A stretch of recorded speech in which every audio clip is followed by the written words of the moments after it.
Today, we're diving into the story of a man who took on what might be one of history's most intimidating missions. His name was Saint Ansgar, and they called him the Apostle of the North. Okay, let's just think about this for a second. It's the 9th century. The very word Viking sends a chill down your spine. These are raiders, warriors, pagans, feared across all of Europe. So who in their right mind would volunteer to go straight into their heartland, not with a sword, but with the message of peace and a new faith? Honestly, it sounds like a total suicide mission, but one man actually did it. So, to really get what makes a guy like this tick, what drove him to take on this impossible task, we've got to go right back to the beginning. We need to look at a young monk whose calling would pull him far, far away from everything he ever knew. Our story kicks off around the year 801. Now, Ansgar wasn't born into some tough, gritty life. Actually, it was the complete opposite. He came from a noble French family. But after his mom died when he was young, he was sent to get an education at a Benedictine abbey.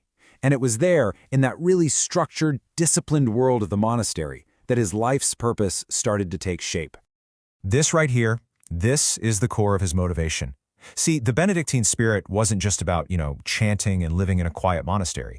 It was this radical, all-in commitment to prayer, obedience, poverty, and, this is the key part, mission.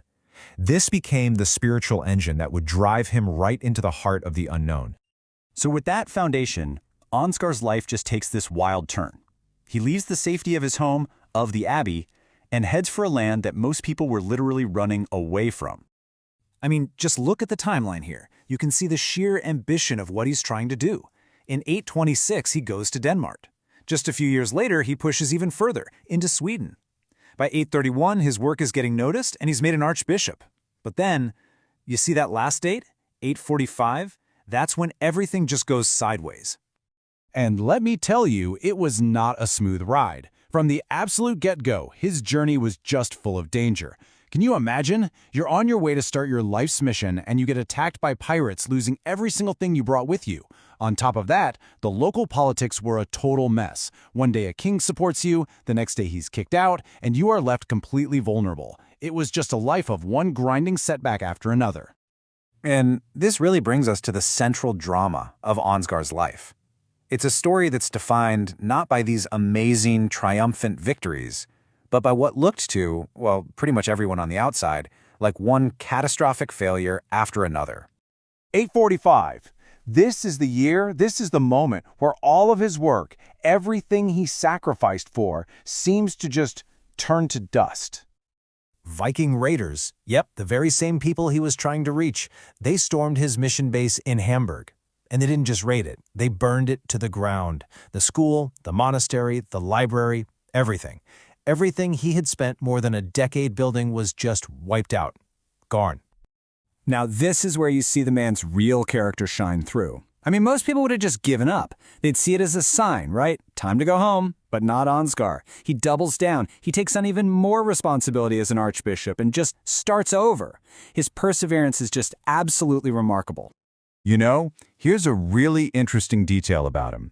Ansgar actually wanted to die for his faith. He hoped for what's called a red martyrdom, to literally shed his blood. But that wasn't the path for him. No, instead, he was given something that you could argue was a whole lot harder, a white martyrdom. So, what on earth does that mean? Well, a red martyrdom is a single dramatic, heroic death. But a white martyrdom? That's the slow, daily grind. It's a lifetime of waking up every single day to face hardship, failure, and disappointment, without any of the glory of a big, dramatic ending. It's the marathon, not the sprint. And all this forces us to ask a really important question. If his life was so full of what looks like failure, why do we even remember him? Let's take a step back and really re-examine what success actually meant in his story.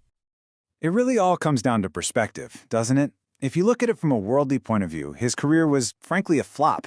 He didn't convert thousands of people, his main base was destroyed, and he died without seeing any huge widespread change. But if you shift your perspective, if you look at it spiritually, you see something totally different. You see unwavering commitment. You see the quiet, thankless work of laying a foundation that others would build on, and you see a life that was lived as a complete offering. And his personal life totally backed this up. He wasn't some powerful archbishop living in a palace. He lived a simple, really harsh life. He was famous for his intense prayer and fasting, but also for his hands-on charity work. He personally took care of the sick, and he would even perform the incredibly humble act of washing the feet of the poor, directly imitating Jesus.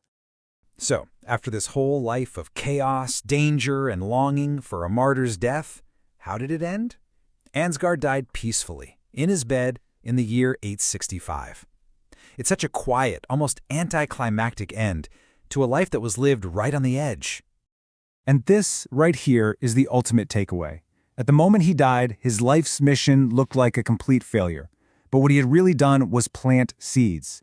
He'd forged relationships and established a presence that, decades, even centuries later, would finally blossom into the full Christianization of Scandinavia. He never got to see the harvest, but he was the guy who tilled the unforgiving soil in the first place.